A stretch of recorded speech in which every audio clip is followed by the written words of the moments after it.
Hey, party people. This message is for the Christians or the believers. You know, I find it really strange that Christians were, a couple of weeks ago, well, a week ago, was Halloween, a holiday that actually is the celebration of Satan. That's the whole Halloween. Hallow means holy. It's a holy day for Satan. And people who are believers will fight you tooth and nail to celebrate this holiday.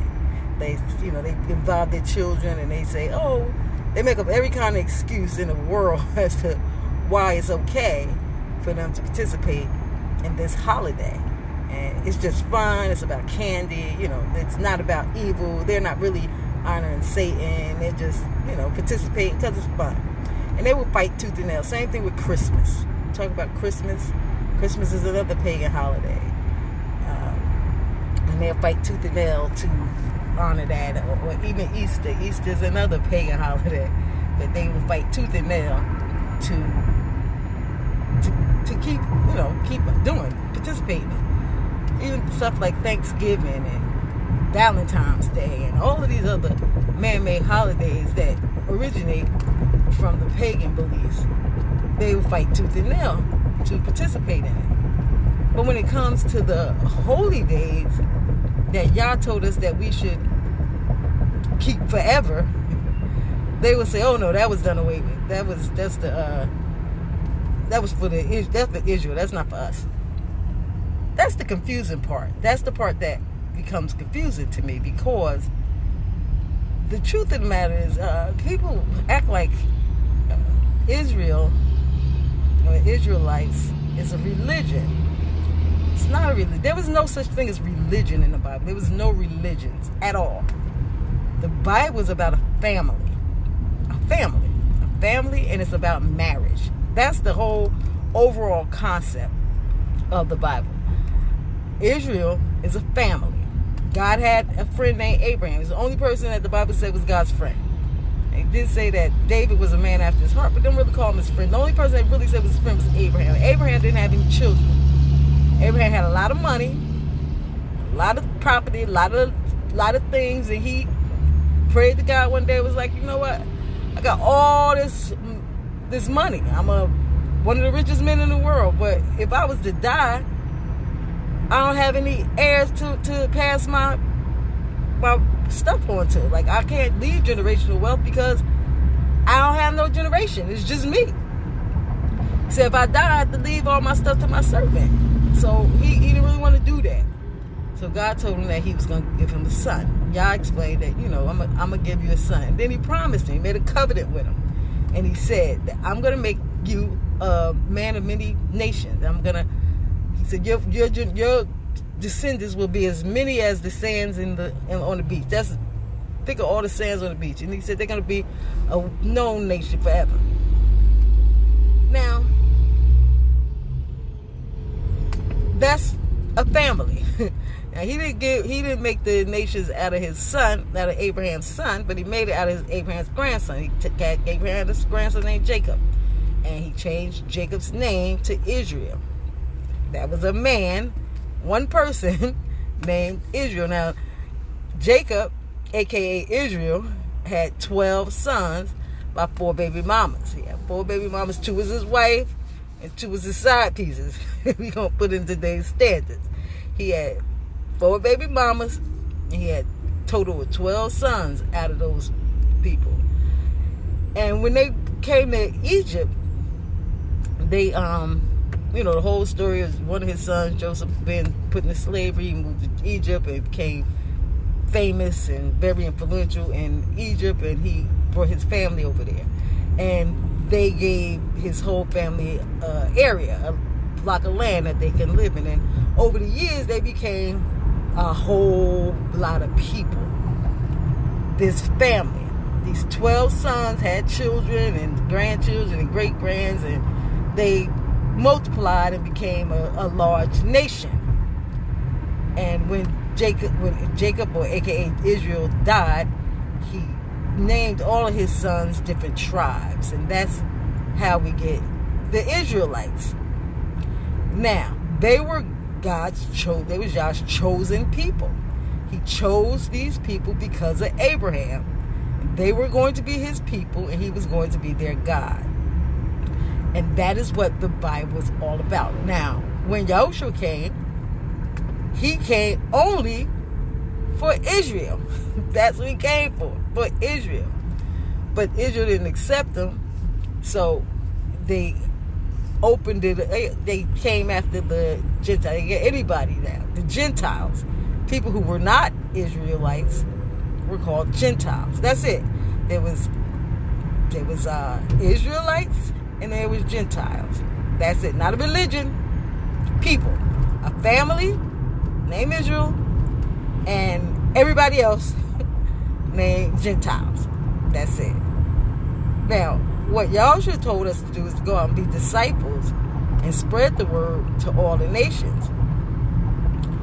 So, he didn't call us to be Christians. He didn't call us to be Judaism, Judas, or whatever they call them. I don't know what they call them now, but he didn't call them to be that. Israelites, he told them to go out into the world and to teach the good news. Teach the gospel. And that's what we're supposed to do. That's it. So it's a family named Israel, and then there's Gentiles. So, if the Gentiles are now, by you believing, you become grafted into the family. The family isn't done away with. So that means that the things that they did, you're supposed to do too. Now, we all will agree that the Bible tells us that God is the same today, yesterday, today, and forever. He don't change. He doesn't change, doesn't change his mind. He's the same always. So if he's the same always, then the things that he told Israel to do, the holidays, the holy days, because he didn't call them holidays, the holy days he told them to honor, we're supposed to honor that too. But people will say, yeah, they don't even know the holy days because the mainstream Christian churches don't teach anything. They pretty much tell people that the Old Testament has been done away with. First of all, you can't even find the word done away with in the Bible. It's not in there. So I don't even know where that concept came from. It's done away with. We don't have to do anything in the Bible. We got a whole new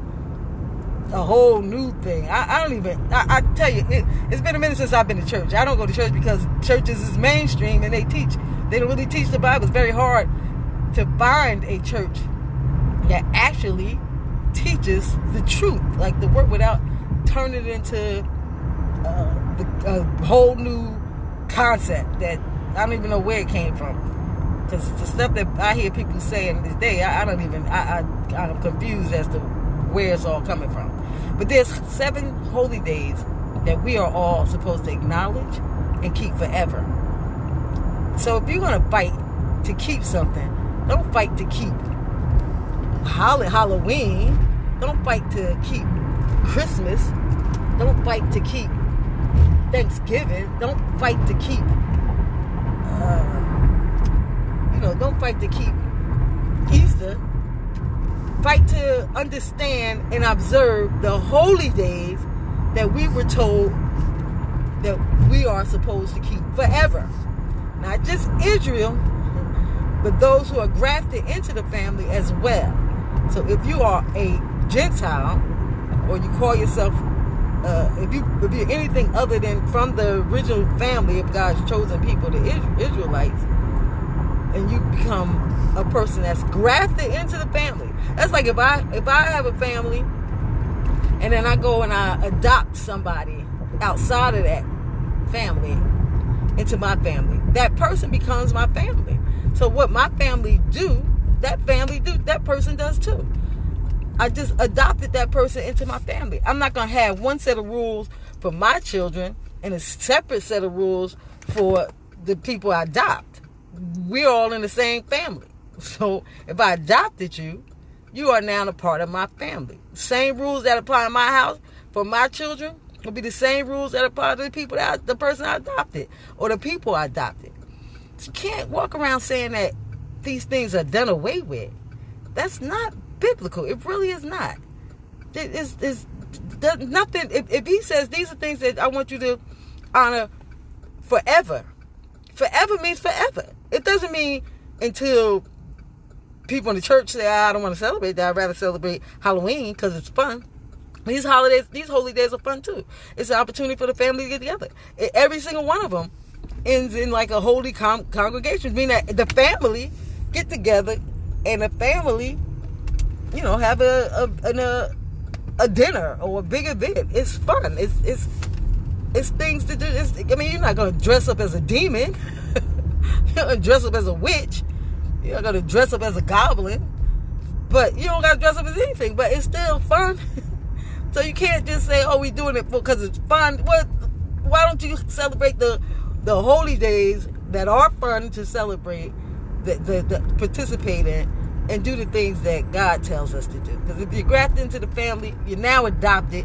You don't have no choice. It's not done away with. So go learn about the holy days and start keeping them. Keep the holy days because that's what we're called to do. Have a blessed and wonderful day.